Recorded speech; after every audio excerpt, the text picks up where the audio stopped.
안녕하세요. 오늘 함께 나눌 이야기는요, 정말 가슴 뭉클한 장면입니다. 부활하신 예수님이 실패하고 좌절해서 어깨가 축 처진 제자들을 다시 만나러 갈릴리 바다로 찾아가시는 이야기거든요. 따뜻한 숯불, 그리고 그 앞에서 나누는 아침 식사, 이 한 끼가 어떻게 그들의 인생을 다시 일으키는지 그 놀라운 은혜의 순간으로 한번 같이 들어가 보겠습니다. 자, 그런데 정말 궁금한 게 하나 있어요. 제자들이 부활하신 예수님을 분명히 봤단 말이죠. 인류 역사상 진짜 가장 엄청난 기적을 바로 눈앞에서 목격한 건데 도대체 왜 다시 고기 잡으러 바다로 돌아갔을까요? 이 질문에서 오늘 이야기가 시작됩니다. 뭔가 그들 마음속에 엄청난 혼란이 있었다는 거겠죠. 자, 첫 번째 장면입니다. 다시 생업의 자리로 돌아간 제자들. 생각해 보세요. 스승이 십자가에 못 박히고 사흘 만에 다시 살아나는 정말 정신 하나도 없는 사건들을 예루살렘에서 겪었잖아요. 그리고는 혼란스러운 마음으로 고향 갈릴리로 돌아온 거예요. 그런데 여기서 그들이 뭘 했을까요? 바로 옛날 직업으로 돌아가 버린 겁니다. 모든 게 불확실하니까 그냥 제일 익숙한 과거로 숨어버린 것처럼 말이죠. 이 장면 한번 자세히 들여다볼까요? 무리의 중심이었던 시몬 베드로가 먼저 입을 엽니다. 나 물고기 잡으러 갈란다? 이 한마디에 다른 제자들이 어떻게 반응하죠? 그럼 우리도 같이 가자 하고 바로 따라 나서요. 마치 기다렸다는 듯이요. 한 사람의 좌절, 한 사람의 포기가 순식간에 공동체 전체를 무너뜨리고 사명에서 멀어지게 만드는 정말 씁쓸한 순간이죠. 어쩌면 이건 먹고 살기 힘드니까 어쩔 수 없잖아 하면서 현실과 타협하는 우리 모습하고도 좀 닮아 있는 것 같지 않으세요? 자, 그렇게 큰 결심을 하고 바다로 나갔는데 결과는 어땠을까요? 그들은 밤새도록 그물을 던지고 또 던졌습니다. 그 밤의 끝에 남은 건 정말이지 그들의 텅 빈 마음을 그대로 보여주는 듯 했습니다. 네, 바로 이 한 문장입니다. 그날 밤에 아무것도 잡지 못하였더라. 진짜 허무하지 않나요? 사명을 뒤로하고 돌아온 그 자리에서 마주한 건 결국 텅 빈 그물, 완벽한 실패뿐이었던 거죠. 근데 이거 진짜 이상하지 않아요? 이 사람들이 누구입니까? 갈릴리 바다에서 뼈가 굵은 그야말로 베테랑 중에 베테랑 어부들이잖아요. 그런데 어떻게 물고기 한 마리를 못 잡을 수가 있죠? 이건 그냥 운이 나빴다, 실력이 부족했다, 이런 차원의 문제가 아니었던 겁니다. 여기엔 아주 중요한 영적인 의미가 담겨 있었어요. 성경을 보면요, 밤이라는 단어는 단순히 어두운 시간을 의미하는 걸 넘어서 영적인 어둠이나 실패를 상징할 때가 많습니다. 바로 여기 나온 것처럼 말이죠. 예수님의 인도하심 없이 오직 내 힘, 내 경험, 내 노력만으로 무언가를 해보려고 발버둥치는 상태. 그게 바로 밤인 거예요. 제자들이 아무리 전문가라고 해도 주님이 함께 하시지 않는 수고는 결국 빈 그물일 뿐이었던 거죠. 바로 그때였습니다. 밤새 허탕만 치고 완전히 지쳐서 절망에 빠져 있을 그 순간, 저 멀리 동이 트기 시작하는데 해변에 누군가 서 있는 게 보입니다. 이 낯선 인물의 등장으로 이 모든 상황이 180도 바뀌게 됩니다. 그분이 건넨 첫 마디가 이거였어요. 얘들아, 고기 좀 잡았니? 정말 다정하지 않나요? 밤새 고생한 걸 다 아신다는 듯이 따뜻하게 물어보시는 거죠. 물론 이 질문은 그들의 실패를 콕 찝는 말이기도 했지만 그보다는 따뜻한 관심이 먼저 느껴집니다. 근데 너무 지쳐서 그랬을까요? 제자들은 아직 이분이 예수님인 줄 전혀 몰라요. 그러고 나서 예수님이 정말 간단한, 어떻게 보면 좀 이상한 지시를 하십니다.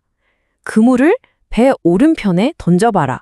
아니, 밤새도록 여기서 던지고 저기서 던지고 다 해봤는데 안 됐잖아요. 그런데도 제자들이 이상하게 그 낯선 사람의 말에 그냥 따라요. 그리고 그 결과는 정말 상상도 못할 일이 벌어집니다. 그물이 터질 듯이 물고기가 잡히는 그 기적적인 순간, 그걸 보고 가장 먼저 알아차린 사람이 바로 요한이었습니다. 그가 외치죠. 주님이시다. 이 말을 듣자마자 역시 행동대장 베드로 가만히 있질 못합니다. 일하다 벗어뒀던 겉옷을 허둥지둥 챙겨 입고는 그대로 바다에 뛰어들어 예수님께 헤엄쳐갑니다. 정말 베드로답죠? 나중에 세어보니까요. 그물에 잡힌 물고기가 정확히 153마리였어요. 153. 왜 하필 이 숫자일까? 여기에 대해선 여러 가지 신학적인 해석이 있긴 합니다만 그것보다 더 중요한 게 있어요. 이렇게 구체적인 숫자를 기록했다는 건 이거 내가 꾸며낸 이야기 아니고 바로 그 자리에 있었던 내가 직접 보고 샌 거야 라고 말하는 아주 생생한 목격자의 증언이라는 거죠. 그리고 여기서 또 하나의 놀라운 디테일이 나옵니다. 그물이 찢어지지 않았다. 이게 왜 중요하냐면 예전에 예수님이 처음 제자들을 부르실 때도 비슷한 기적이 있었거든요. 그때는 물고기가 너무 많아서 그물이 찢어졌어요. 그런데 이번엔 153마리나 잡혔는데도 그물이 멀쩡했다는 거죠. 이건 마치 앞으로 너희가 감당해야 할 사명, 이 교회는 세상 모든 사람을 다 품어도 결코 찢어지지 않을 만큼 튼튼할 거라는 그런 상징적인 의미를 담고 있는 겁니다. 자, 이제 무대는 거친 바다 위에서 조용한 해변으로 옮겨집니다. 여기서부터는 정말 가슴 따뜻해지는 회복의 드라마가 펼쳐져요. 해변에 도착해 보니 숯불이 피워져 있어요. 여러분, 이 숯불, 베드로에게는 이게 어떤 의미였을까요? 아마 가슴이 덜컥 내려앉았을 겁니다. 왜냐하면 바로 숯불 앞에서 예수님을 모른다고 3번이나 부인했었으니까요. 그 끔찍한 실패의 기억, 트라우마의 상징이 바로 숯불이었던 거죠. 그런데 예수님은요, 바로 그 실패의 장소를 이제는 용서와 회복의 장소로 완전히 바꾸어 주십니다. 도망쳤던 제자들, 배신했던 베드로에게 예수님이 하신 첫 말씀은 꾸짖음이 아니었습니다. 와서 아침 먹어라, 이 한마디였어요.